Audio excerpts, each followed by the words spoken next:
Shout out na sa lahat ng mga Leo. Babasahan ko na ang mga Leo. Babasa tayo ng 10 cards in total, 5 cards of negative at 5 cards of positive. Effective for the whole year of 2025.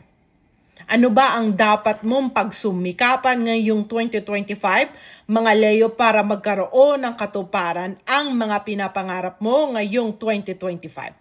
Sa negative side, ano ba ang dapat mong baguhin sa iyong buhay at iwasan ngayong 2025 para hindi masayang ang magagandang opportunity at paulit-ulit na mga pagsubok? Kaya paghandaan mo ngayong 2025, planuhin mo ng mabuti kung ano ang dapat mong gawin para magtagumpay ka ngayong 2025 at makamit mo ang mga pinapangarap mo ngayong 2025. Uunahin na natin, babasahan ay ang negative side sa unang baraha. Isang babae, nakapiring ang mata at nakagapos, sumisimbolo ng pagiging bulag-bulagan at pagiging martir. Paulit-ulit na pagiging martir ka sa iyong buhay. Paulit-ulit na nahihibang ka sa iyong buhay.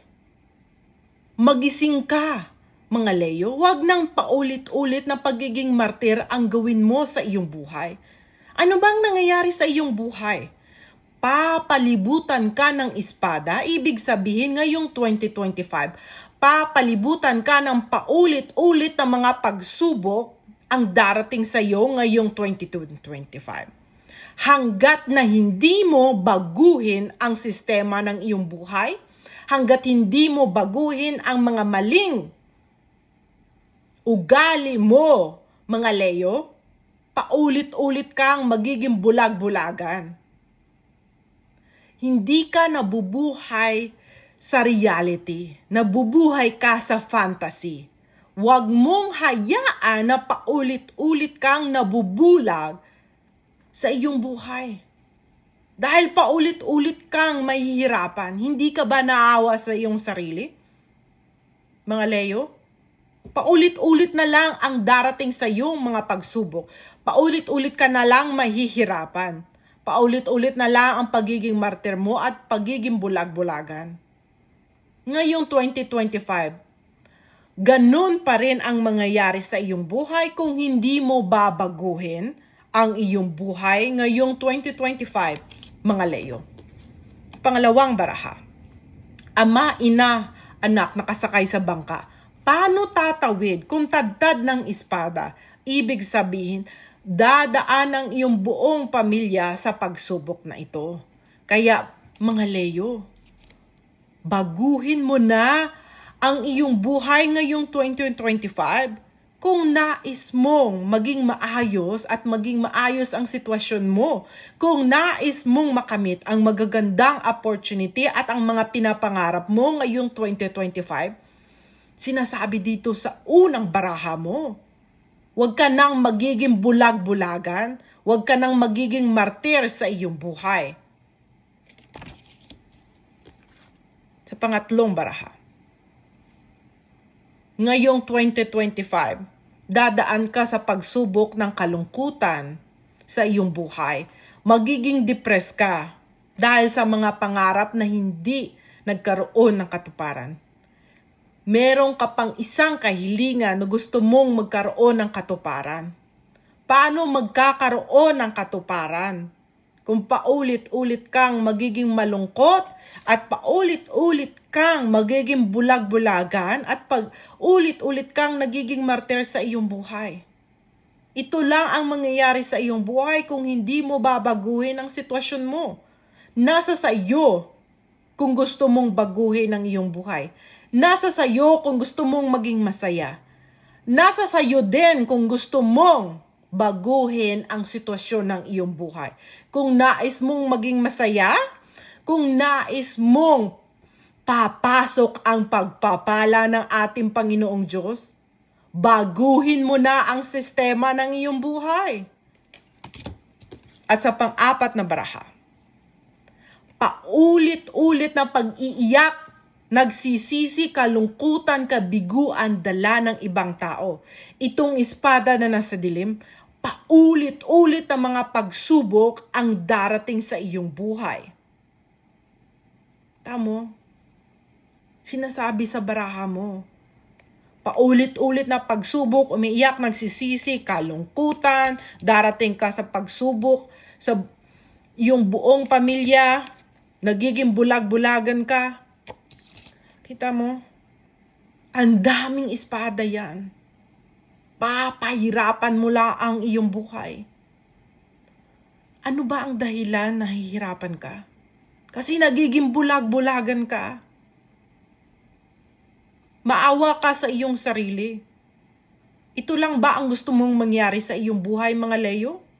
Paulit-ulit na mga pagsubok, paghihirap, kalungkutan, kabiguan? Yan ba ang gusto mong mangyari sa iyong buhay? Diba hindi?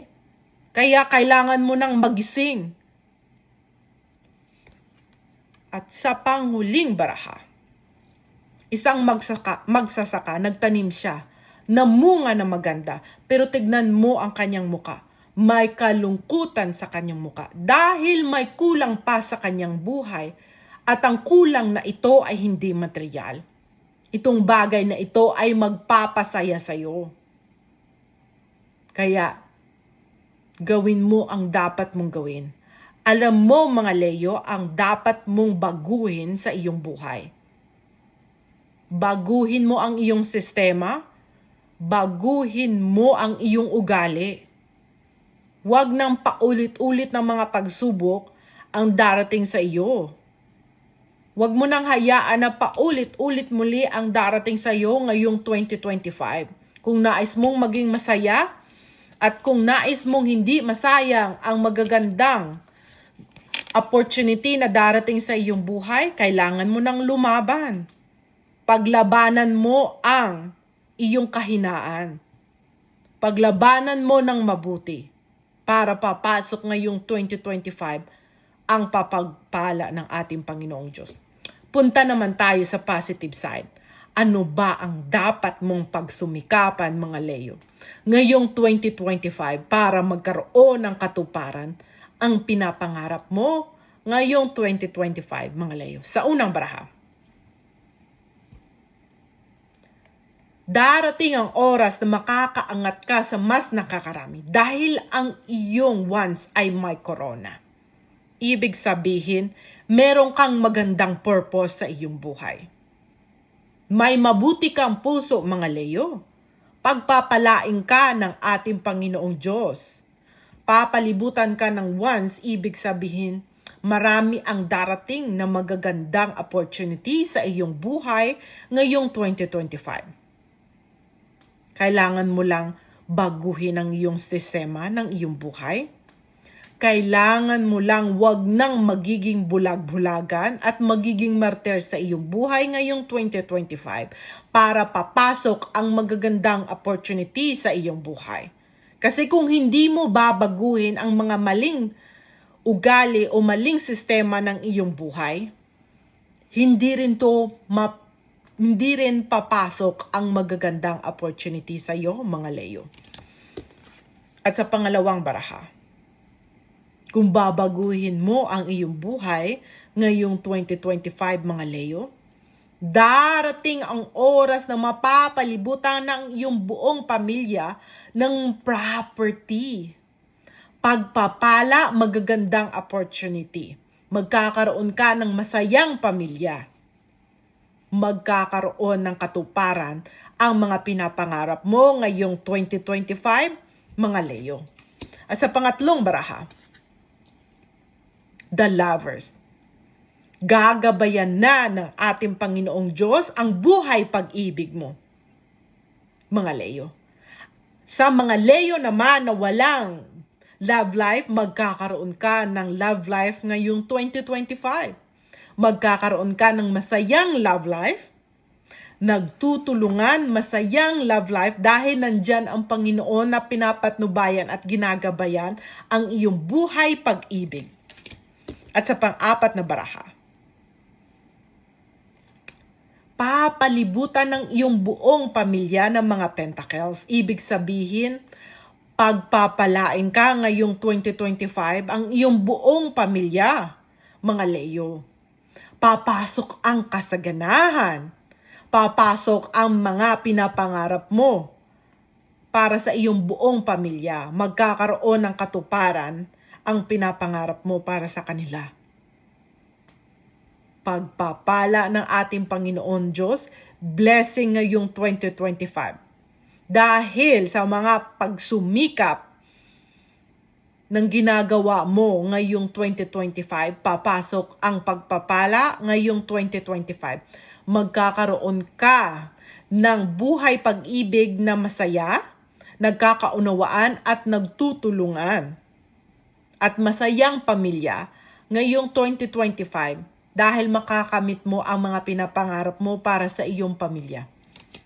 At sa panghuling baraha para sa mga Leo, the Sun. Cleansing of the soul.